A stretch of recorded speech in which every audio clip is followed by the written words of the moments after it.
ما عم بقدر لاقي عبارة توفي حجم كرهي لمشاعري تجاه أمي. إيه، مثل ما سمعتوا كره.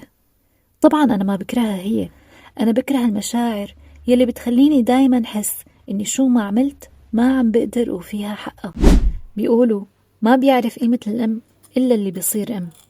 كنت فكر حالي فهمانة هالجملة منيح، بس بالحقيقة إني ما فهمتها إلا وأنا عم صارع أول أوجاع ولادتي. تذكرت كل مرة ما كنت فيها باردة كفاية، كل نظرة ما كان فيها رضا، كل تأفف، كل وقت كنت فكر فيه إن عم بتبالغ وإنها دقة قديمة.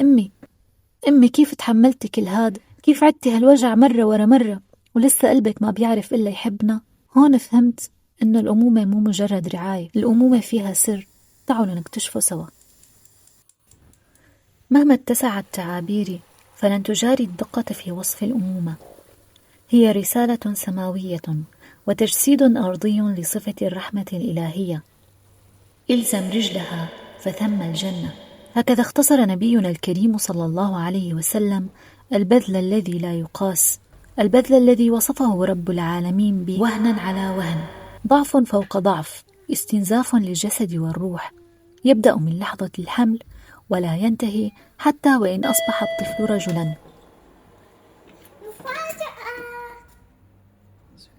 وهذا سر تصنيف علاقتنا بأمنا تحت مسمى البر.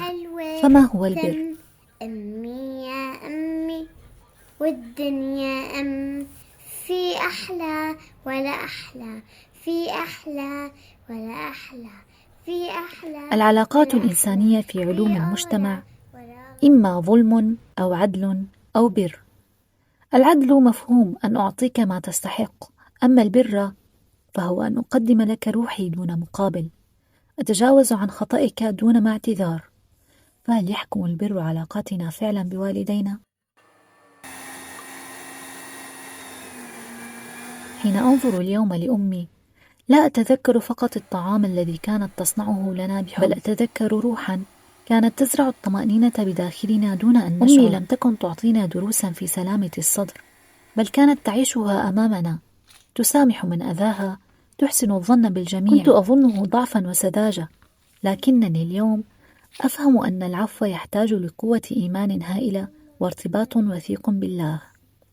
لقد كانت هي الفسيلة الأولى لي، واليوم العلم الحديث يؤكد ما أخبرنا به ديننا منذ قرون. يتحدثون عن البرمجة الجنينية، وهي أن الطفل لا يتأثر فقط بطعامه من أمه، بل حتى بمشاعرها، خوفها، قلقها، طمأنينتها، كلها تنتقل إليه.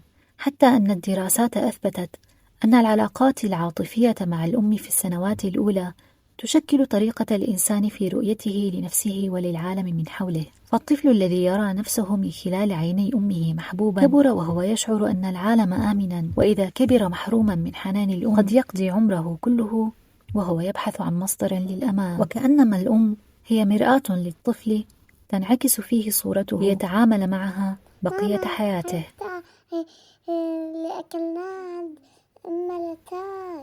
لهذا لم يكن عبثا أن يقول حافظ إبراهيم: الأم مدرسة إذا أعددتها أعددت شعبا طيب الأعراق.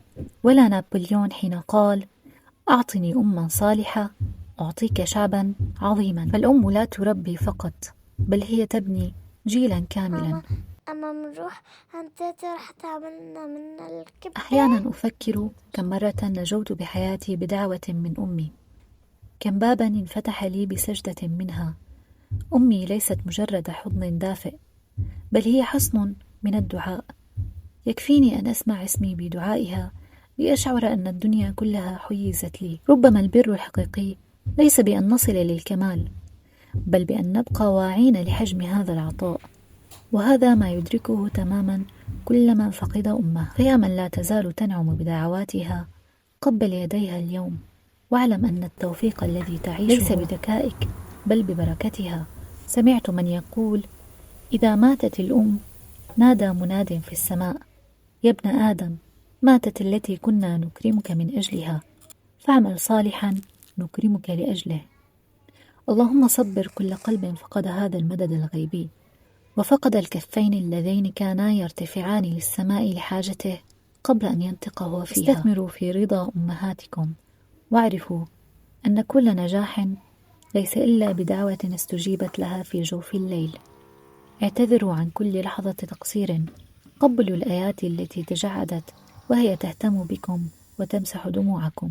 تذكروا دوما أن أمهاتكم هي الجنة المعجلة التي تمشي على الأرض. ولا تنسوني بدعوة تجمع بيني وبين أمي عاجلا غير آجل انت إن شاء قلبي، الله. انت روحي والمحبة، انت أمي.